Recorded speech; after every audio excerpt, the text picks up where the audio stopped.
வணக்கம். நாம தினமும் பார்க்கிற, கேட்கிற நிறைய விஷயங்களுக்கு பின்னாடி யாருக்குமே தெரியாத பல ஆச்சரியமான உண்மைகள் ஒளிஞ்சிருக்கு. வாங்க, நம்மள 99% பேருக்கு தெரியாத அந்த ரகசியங்கள பத்தி தெரிஞ்சுக்க ஒரு பயணம் போலாம். ஒரே இடத்துல 2 தடவை இடி விழாதுன்னு நம்ம ஊர்ல ஒரு பழமொழி சொல்லுவாங்க இல்லையா? அது உண்மையிலேயே நிஜம்தானா? இல்ல சும்மா ஒரு பேச்சா? வாங்க பார்க்கலாம். அது சுத்த பொய்ங்க. ஒரு கட்டுக்கதை, அவ்வளவுதான்.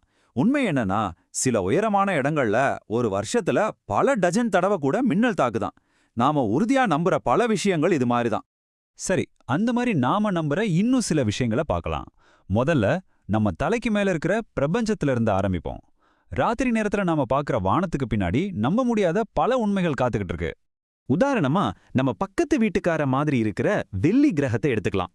அங்க எது நீளமானது? ஒரு நாளா இல்ல ஒரு முழு வருஷமா? கொஞ்சம் யோசிச்சு பாருங்க.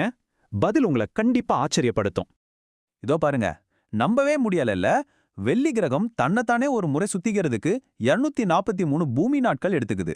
ஆனா சூரியனை ஒரு ரவுண்டு வர்றதுக்கு வெறும் 225 நாள் தான் ஆகுது. அதாவது அங்கே ஒரு நாள்ங்கிறது ஒரு வருஷத்தை விட பெருசு. பிரபஞ்சத்தோட விதிகள் மட்டும் வித்தியாசமா இல்ல, நம்ம பூமியிலையும் நாம எதிர்பார்க்காத பல விஷயங்கள் நடக்குது. உதாரணத்துக்கு, நாம ஆரம்பத்துல பேசின அந்த மின்னல் ஞாபகம் இருக்கா? நியூயார்க்ல இருக்கிற எம்பயர் ஸ்டேட் பில்டிங் மேல மட்டும் வருஷத்துக்கு சராசரியா 25 தடவை இடி விழுகுதான். இது இயற்கை நம்ம சின்ன சின்ன விதிகளுக்கெல்லாம் அடங்காதுங்கிறதுக்கு ஒரு அருமையான உதாரணம். வெளியே இருக்கிற பிரபஞ்சம் மட்டும் ஆச்சரியம் இல்ல, நம்ம உடம்புக்குள்ளேயே ஒரு பெரிய பிரபஞ்சம் இருக்கு. வாங்க, இப்போ நம்ம கவனத்தை மனித உடலின் மர்மங்கள் பக்கம் திருப்புவோம். நம்ம உடம்பே நம்ம கிட்ட இருந்து மறைச்சு வச்சிருக்கிற ரகசியங்கள். ஒரு செகண்ட் கண்ணை மூடி கற்பனை பண்ணி பாருங்களேன். உங்க உடம்புக்குள்ள இருக்கிற எல்லா ரத்த குழாய்களையும் ஒன்னா சேர்த்து ஒரே நேர்கோட்டுல நீட்டினா அதோட நீளம் எவ்வளவு இருக்கும்னு நினைக்கிறீங்க? நம்பவே முடியல இல்லையா? 96,000 கிலோமீட்டர். இது பூமிய 2 தடவைக்கு மேல சுத்தி வர தூரம். இவ்ளோ பெரிய ஒரு நெட்வொர்க் நமக்குள்ளேயே ஓடிக்கிட்டு இருக்கு. இன்னும் சில குட்டி ஆச்சரியங்கள். நம்ம வயித்துல சுரக்கிற அமிலம் இருக்கே, அது ஒரு ரேசர் பிளேட கூட கரைச்சிரும் அளவுக்கு பவர்ஃபுல். அப்புறம் நம்ம மூளை, அது யூஸ் பண்ற கரண்ட்ல ஒரு சின்ன லைட் பல்ப் போய் எரிய வைக்கலாம். அது மட்டும் இல்லாம சந்தோஷம், துக்கம்னு உணர்ச்சிகளுக்காக கண்ணீர் சிந்துற ஒரே உயிரினம் நாம மட்டும்தான். இப்போ உடம்புலேந்து வெளியே வந்து கொஞ்சம் டைம் டிராவல் பண்ணி போலாமா? வரலாற்றுல மறைஞ்சிருக்கிற சில விசித்திரமான விஷயங்களை பார்க்கலாம் வாங்க. நம்ம கடந்த காலம் நாம நினைக்கிறத விட ரொம்பவே சுவாரஸ்யமானது. 1830கள்ல இப்போ நாம ரொம்ப விரும்பி சாப்பிடுற ஒரு பொருள் அப்போ சாப்பாட்டுக்காக பயன்படுத்தப்படவே இல்ல. அது என்னவா இருக்கும்? ஏதாவது கெஸ் பண்ண முடியுதா? வேற எதுவும் இல்ல, நம்ம கெச்சப் தான். ஆமாங்க, நம்புங்க.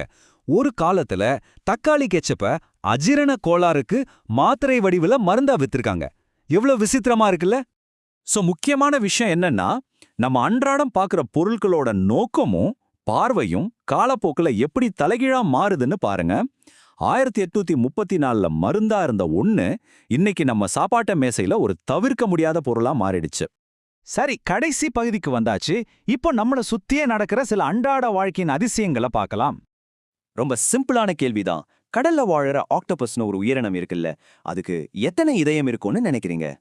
பதில் 3. ஆமா, 1 இல்ல 2 இல்ல. ஒரு ஆக்டோபஸ்க்கு மொத்தம் 3 இதயங்கள் இருக்கு. 2 இதயங்கள் அதோட செவில்களுக்கு ரத்தத்தை அனுப்பும். அந்த 3வது இதயம் தான் உடம்போட மத்த பாகங்களுக்கு ரத்தத்தை பம்ப் பண்ணும். ஆனா கதை இதோட முடியல. இன்னொரு ஆச்சரியம் இருக்கு. ஆக்டோபஸோட ரத்தம் சிகப்பு கலர்ல இருக்காது, அது நீல நிறத்துல இருக்கும். ஏன்னா நம்ம ரத்தத்துல இரும்புச்சத்து இருக்கிற மாதிரி அதோட ரத்தத்துல தாமிரம் கலந்த ஹீமோசைனின்னு ஒரு புரோட்டீன் இருக்கு. அதுதான் இந்த நீல நிறத்துக்கு காரணம்.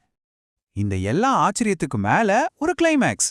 ஒரு சின்ன தேனி காத்துல பறக்கிறதுக்கு ஒரு நொடிக்கு, நல்லா கேட்டுக்கோங்க, ஒரே ஒரு செகண்டுக்கு 200 முறை தன்னோட சிறகுகளை அடிக்கணுமா? இயற்கையோட ஆற்றலை கற்பனை பண்ணி பார்க்க முடியுதா?